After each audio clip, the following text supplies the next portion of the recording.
Vous écoutez 3D-vous, l'émission podcast sur le pest control. Bonjour à tous et bienvenue dans 3D-vous, l'émission podcast sur le pest control. Et pour m'accompagner à chaque émission, Romain Lasseur est avec moi. Bonjour Romain. Bonjour Adrien. Je vous rappelle que cette émission est disponible sous son format de podcast sur Spotify et sur notre chaîne YouTube Influence Pest Control. Sans plus attendre, nous accueillons aujourd'hui Timothée Josselin, fondateur et gérant de Fauconnerie Team. Bonjour Timothée. Bonjour Adrien. Merci d'avoir accepté notre invitation. Alors, c'est un numéro un peu spécial aujourd'hui. Le débat du mois va concerner la thématique de la gestion des pigeons en ville, avec la question « Comment gérer la problématique des pigeons en ville ?» Numéro spécial avec une interview et un débat par la suite sur cette thématique. 3D-vous, c'est votre podcast sur le milieu du pest control et ça commence maintenant. Vous écoutez 3D-vous, l'émission podcast sur le pest control. Et avant de se lancer dans le débat, on va parler du milieu sur lequel vous intervenez, Timothée, celui des nuisances aviaires. Alors, première question, je m'adresse aussi à toi, Romain. Quelles sont les nuisances les plus importantes causées par les espèces volatiles ? Je vais te laisser répondre, Timothée, c'est quand même ton métier. Moi, j'interviendrai peut-être plutôt sur la partie sanitaire. Ok. La première nuisance, c'est, je rebondis sur ce que tu viens de dire, mais c'est la partie sanitaire. C'est-à-dire que quand on a des pullulations de pigeons bisés, de pigeons de ville, quand on sait qu'ils font entre 750 et 1 kg de fientes par mois, on imagine bien que 1000 pigeons dans une collectivité, ça peut être dramatique à la fois pour les administrés de la commune et puis surtout pour le patrimoine. Il faut savoir que l'acidité de la fiente, l'urée et puis ce qui est rejeté, certains disent le plâtron dans les campagnes, faut savoir que ça peut causer des dégâts importants, Et puis, le plus important pour nous chez Fauconnerie Team, c'est un dégât sur la biodiversité. Dans la chaîne alimentaire, quand on a une marche qui est un peu plus large que les autres, il n'y a rien qui se passe en dessous. Donc les nuisances, il y en a beaucoup d'autres de nuisances, Adrien, mais je pense que les trois principales, c'est celle-ci. Je rebondis, Timothée, du coup, sur l'aspect sanitaire. On a effectivement une bactérie qui est problématique aujourd'hui, qui est la salmonelle. Salmonelle qu'on retrouve régulièrement dans les fientes de pigeons, mais aussi dans les lieux de haute concentration des pigeons. On a aussi un certain nombre de virus, la grippe aviaire notamment en ce moment, qui visiblement fait quand même quelques hécatombes sur le pigeon. Et le pigeon étant de fait un hôte intermédiaire du virus qui va pouvoir transmettre ce virus et éventuellement d'autres oiseaux sauvages, en l'occurrence. Et puis on a aussi de l'ornithose, on a aussi un certain nombre de virus et d'autres bactéries qui viennent enrichir le milieu et poser une problématique sanitaire. C'est pas tellement la problématique sanitaire du pigeon, avec notamment le pouls du pigeon aussi, on a un certain nombre de parasites, mais plutôt la surconcentration de pigeons. Et les surconcentrations de pigeons, on peut les retrouver à la fois dans des sites dans lesquels on a des stockages de céréales, mais surtout en ville aujourd'hui. On y reviendra plus tard d'ailleurs dans l'émission. Timothée, le milieu sur lequel vous intervenez, est-ce qu'il est plus ou moins réglementé ? J'ai notamment vu qu'avec les corvidés, vous devez être assisté par les forces de l'ordre, c'est bien cela ? Oui, dans la partie là, on parle plus de régulation. Quand on est dans la partie de régulation, si on sort du cadre de l'effarouchement ou de la régulation, où nos certificats de capacité qui sont délivrés par les préfectures nous permettent d'intervenir partout, donc sans autorisation complémentaire, lorsqu'on est dans la régulation, effectivement, il y a un cadre réglementaire qui est drastique, qui est très souvent oublié par les professionnels, mais qui est nécessaire. C'est-à-dire qu'on va travailler avec une déclaration de piégeage, avec donc un agrément de piégeur, ou alors un arrêté municipal pour la régulation. Tous les types d'espèces qu'on régule nécessitent un cadre réglementaire. Effectivement, Adrien, tu parlais des corvidés. Lorsqu'on fait de la régulation de corvidés avec des armes, la régulation, c'est des armes, il s'agit de ça, on est toujours accompagné des forces de l'ordre, que ce soit la police municipale, les lieutenants de louveterie ou la gendarmerie. Je rebondis, Timothée, c'est important, c'est un petit message aussi pour la profession de l'hygiène publique, les professionnels de la 3D. Il est important aujourd'hui de se conformer à cette réglementation sur le piégeage et la régulation des oiseaux, notamment en ville, parce qu'on sait très bien qu'aujourd'hui la société attend de nous une exemplarité sur à la fois le respect du cadre réglementaire quand on va au contact de ces oiseaux, surtout si on doit faire de la régulation et malheureusement euthanasier un certain nombre d'animaux. Donc ça, c'est important de respecter le cadre réglementaire et de respecter une autre chose qui est la dignité de l'animal. Absolument. C'est pas parce qu'on doit réguler un animal qu'on ne doit pas le faire dans un cadre digne. Exactement. Tout animal et tout être vivant est l'objet d'une attention et a le droit à une dignité de fin de vie. Tout à fait. Timothée, vous êtes fauconnier professionnel. En France, est-ce que cette profession elle est plus ou moins développée ou vous avez plutôt encore un monopole Alors en France, il y a plusieurs entités qui sortent un petit peu du lot. On doit être 5 ou 6 entreprises à avoir des salariés et à travailler vraiment dans les grosses industries, la pétrochimie ou le nucléaire, etc. Bon, ça nécessite beaucoup d'agréments, donc très peu de fauconniers ont le temps de se former pour avoir tous ces agréments. Encore une fois, on parle de cadre réglementaire. Mais il y a bon nombre de fauconniers qui ont leur petite auto-entreprise et qu'on s'efforce de faire travailler chez Fauconnerie Team parce que aujourd'hui, le marché de la gestion de l'aviaire est en train d'exploser, pour être très transparent, et va encore se construire parce que le cahier des charges dans l'industrie agroalimentaire va changer en 2023 et on va avoir des demandes obligatoires sur les normes. On parle d'IFS, BRC et plein d'autres normes. Et on aura aujourd'hui, les groupes comme ça auront des cahiers des charges, et même les collectivités auront des cahiers des charges super importants. Donc oui, il y a quelques confrères qui sortent un petit peu du lot, et après il doit y avoir une cinquantaine de professionnels qui ont des petites structures, mais qui j'espère en tout cas, font le travail avec dignité, éthique, passion, et puis respect du cadre réglementaire. Ouais, en fait, ce qui est compliqué, pour répondre à ta question, Adrien, c'est délicat de réussir dans une entreprise à associer de l'expertise, de la passion sur un art ancestral qu'est la fauconnerie, c'est-à-dire la capacité d'utiliser un oiseau de proie pour prédater un autre oiseau ou lui créer un climat anxiogène dans son écosystème de manière à ce qu'il ne pullule pas dans cet écosystème. Et puis le versant commercial, c'est-à-dire en faire une prestation de service qu'on va proposer à des industriels. Le tout dans un cadre d'engagement de ces industriels et de tes clients, mais des prestataires 3D aussi, dans ce qu'on appelle le RSE, la responsabilité sociale et environnementale des entreprises, c'est-à-dire le bien-être des salariés, le bien-être du client, le bien-être environnemental dans toute sa splendeur. Et donc c'est vrai que Timothée, je dois te le dire, tu me diras si c'est faux ou vrai, mais je m'en fiche de ta réponse, tu es le leader en France qui a réussi à associer le mieux possible, le plus visiblement possible et le plus sérieusement possible, le plus professionnellement possible, cette capacité à associer une expertise en une prestation de service auprès de clients en mettant en avant ce versant environnemental. Je dois répondre à... Je suis le leader. Non, t'as pas besoin. Ouais, non, parce que je ne sais pas. En tout cas, je m'efforce de faire que demain soit meilleur qu'hier dans la façon dont on travaille. Ça, c'est une certitude. Vous travaillez avec des faucons, et quelle particularité on va obtenir en travaillant avec ces animaux? Alors, la particularité, c'est qu'on peut intervenir partout. Alors quand je dis bien partout, attention, il y a quand même une analyse des risques, j'en parlais tout à l'heure, il y a quand même une analyse des risques, c'est-à-dire que quand on a des baies vitrées, quand on travaille dans des fonderies, etc., on ne peut pas lâcher l'oiseau. Mais le rapace nous permet de se faufiler. Les buses américaines, qui sont l'espèce la plus étendue dans mon entreprise et dans ma fauconnerie, nous permettent quand même d'intervenir un petit peu partout. Et je vous l'ai dit aussi, nous on travaille avec des buses américaines parce que c'est le seul rapace à travailler en meute, comme les loups. Donc je suis en capacité de mettre plusieurs oiseaux dans un environnement hermétique. Après, on ne travaille pas qu'avec ce type d'oiseaux. On a des faucons qui permettent de faire des couvertures de territoire beaucoup plus importantes. Parce que le faucon va monter à 200-300 mètres de haut, ou même voire un peu moins, il va couvrir jusqu'à 50 à 100 hectares en quelques vols. Parce que là, on est dans le domaine de la bioprédation, mais concrètement, en fait, qu'est-ce que ça signifie, la bioprédation? Alors la bioprédation, c'est l'intégration d'un prédateur contre des ravageurs. La bioprédation, c'est tout simplement aller se dire, on a une concentration de pigeons, on va y mettre un prédateur. Aujourd'hui, pourquoi on a des pullulations de pigeons? C'est tout simplement parce qu'on n'a plus de prédateurs. Ouais, Depuis notamment en milieu urbain. Il faut savoir que 1976 a été une belle année pour la fauconnerie. C'était la convention de Washington, le CITES, où tous les oiseaux non domestiques sont devenus protégés, et notamment les rapaces. Avant, il faut savoir que l'agriculteur, que je respecte, parce que je suis issu du monde agricole, ou tous les chasseurs à tir, que je respecte aussi, détruisaient tous les rapaces.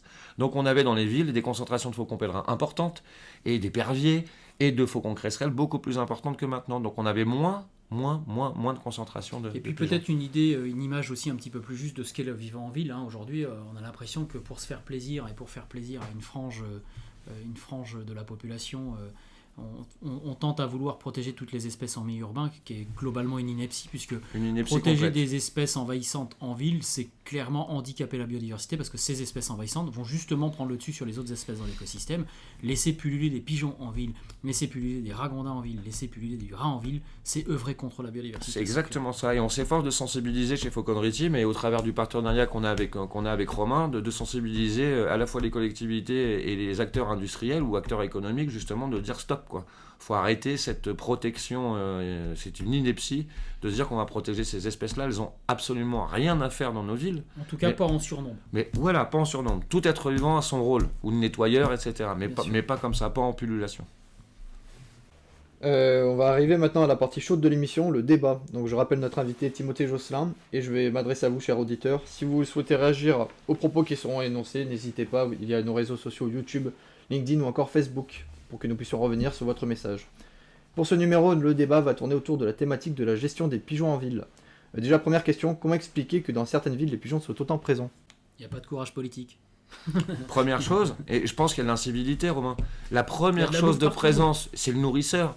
Alors là, je vais me faire des ennemis, mais le nourrisseur, c'est hélas souvent les personnes en difficulté sociale, et ce sont les premiers acteurs de la pullulation du pigeon. Bien C'est-à-dire sûr. que c'est très connu. Aujourd'hui, il y a même des brigades à Paris, des brigades anti-nourrisseurs qui les surveillent.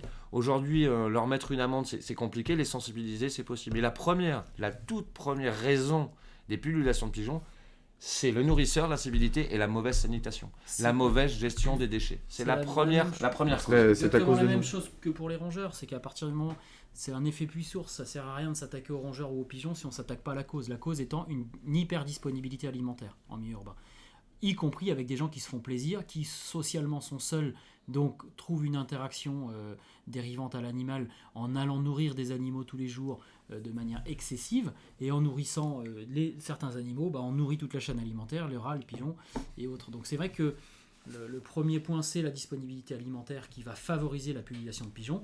Et puis, il faut le dire aussi, un pouvoir politique qui n'a pas vraiment le courage d'aller réguler Voilà. ces populations de pigeons en ville, comme ces populations de ragondins, comme ces populations de rats, de peur, pour des questions électoralistes, d'avoir affaire aux bobos, d'avoir affaire à cette espèce de courant écologique qu'on a en milieu urbain et qui tente à vouloir nous faire croire que toutes les bestioles sont les mêmes, que les chats font des bisous aux chiens et que potentiellement la nature est bonne. Eh ben non, ces espèces-là, quand on les laisse pulluler, elles sont défavorables à l'écosystème, défavorables à la biodiversité. Donc nous, on ne peut pas considérer toutes ces espèces sur le même pied d'égalité.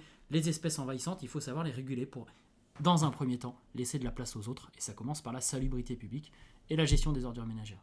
Il faut s'inquiéter de la présence des pigeons en ville?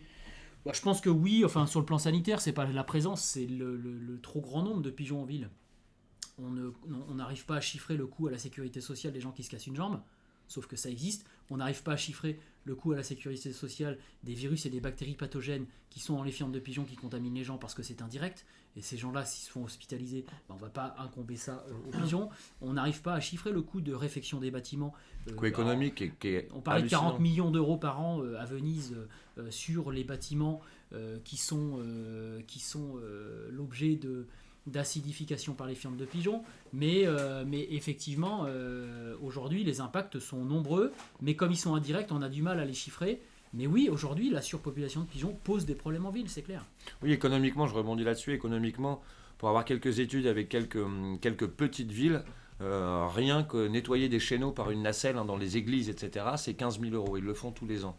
Pour des petites communes de 1000 ou 2000 habitants, c'est des coûts quand même importants. Si on fait un parallèle ou une règle de 3 sur le nombre sur les grandes villes, les grandes métropoles, c'est des millions d'euros par an. Le coût peut être considérable pour Millions d'euros par an. potentiellement une vision complètement idéologique du fait du bien-être d'une espèce envahissante en milieu urbain pour des questions du vivant en ville.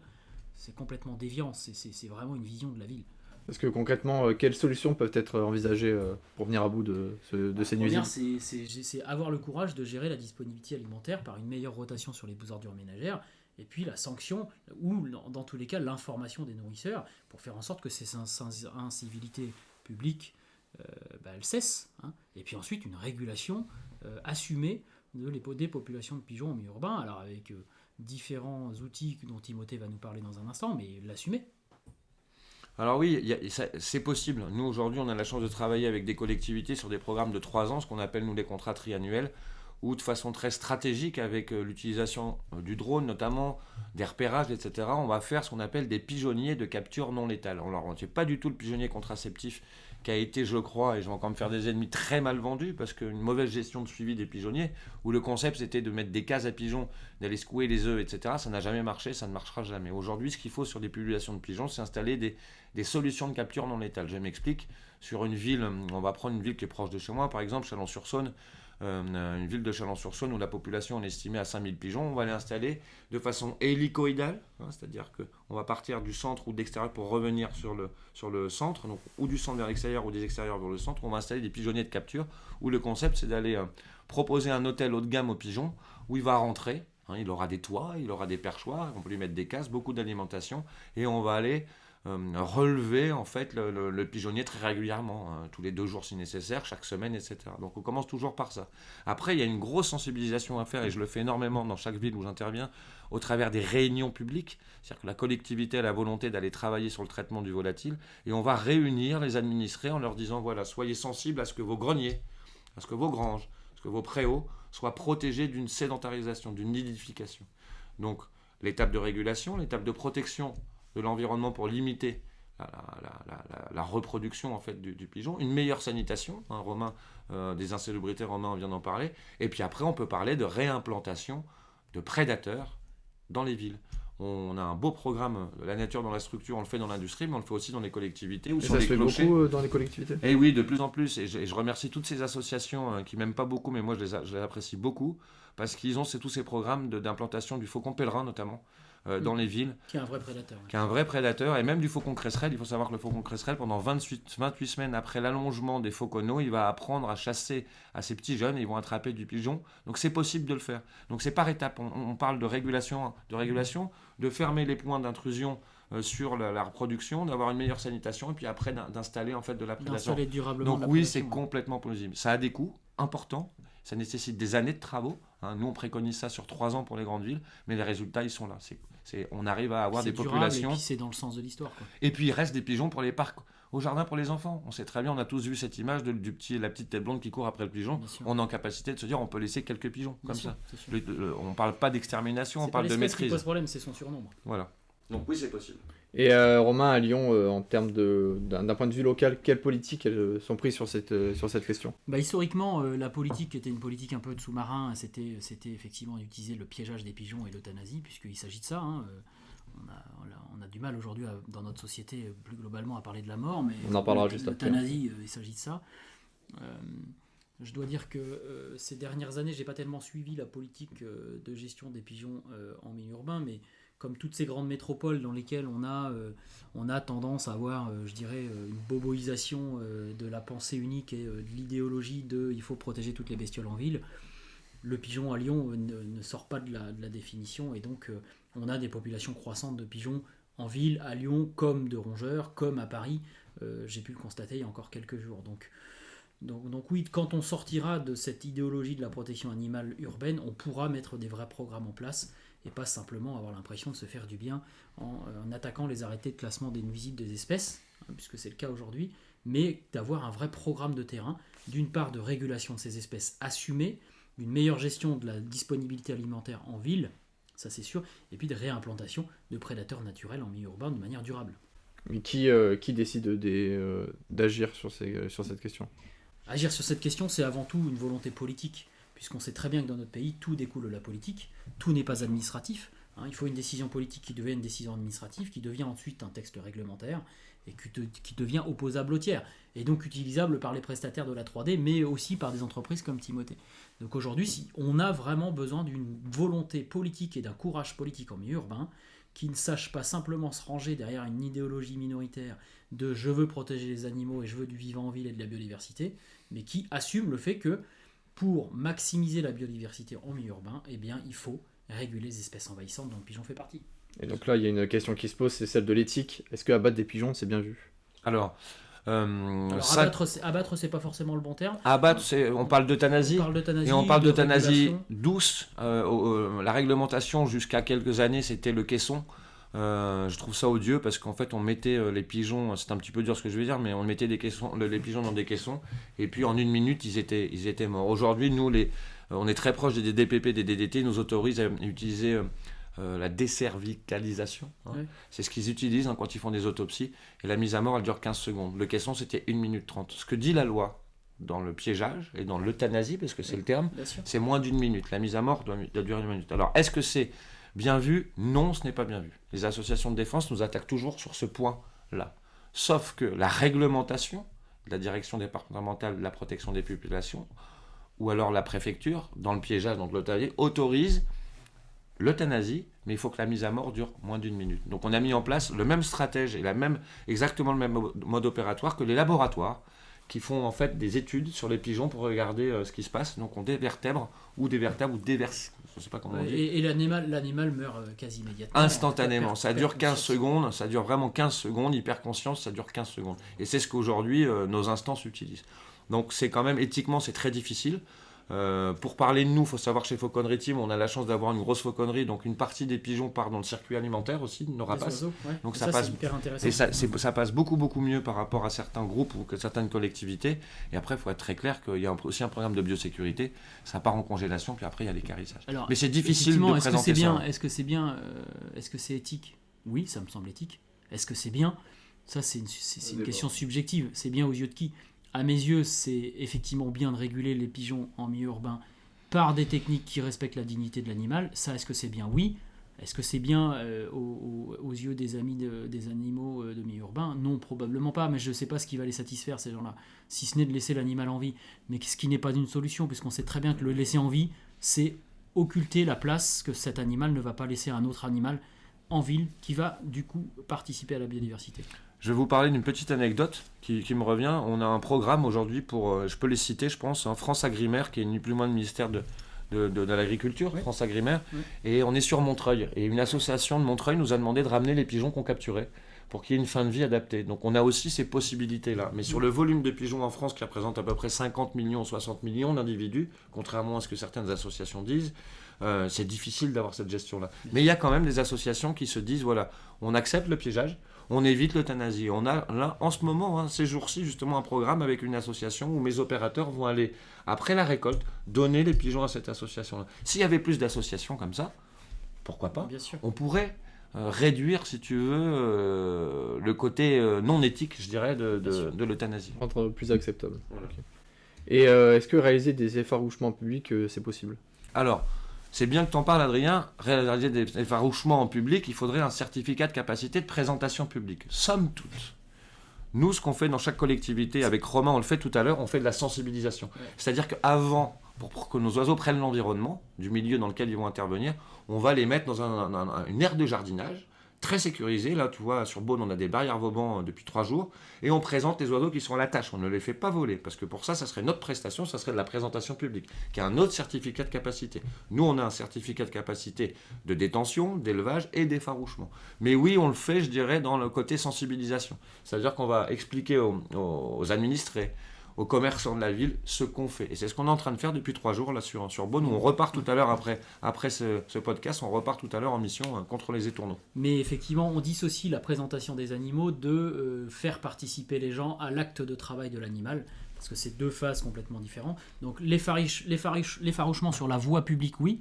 L'effarouchement sur la voie publique en présence de public, où le public est acteur, c'est une autre autorisation. Et donc c'est pas forcément le cas. L'idée étant que les citoyens, on voit bien qu'aujourd'hui, voir un animal mort et la mort en elle-même pose un problème dans notre société. C'est quand même bien de soustraire ces images-là oui. Aux citoyens pour effectivement pas qu'ils puissent de manière complètement subjective faire penser à de la cruauté animale alors que c'est simplement un acte de prédation. Donc on essaie d'éviter le contact entre la mort d'un pigeon et le citoyen qui est censé pouvoir être sur place, quoi. Eh bien parfait, je pense qu'on a fait le tour de la question. On arrive à la fin de l'émission. Timothée, merci d'avoir accepté notre invitation. Merci Adrien, merci Romain. Romain, merci à toi. Avec grand plaisir. Et puis, on se retrouve le mois prochain pour un nouveau numéro de 3D-vous. En attendant, celui-ci sera disponible sur Spotify ainsi que sur notre chaîne YouTube. Merci de nous avoir suivis et à très vite. Merci Adrien. Merci. Vous écoutez 3D-vous, l'émission podcast sur le pest control.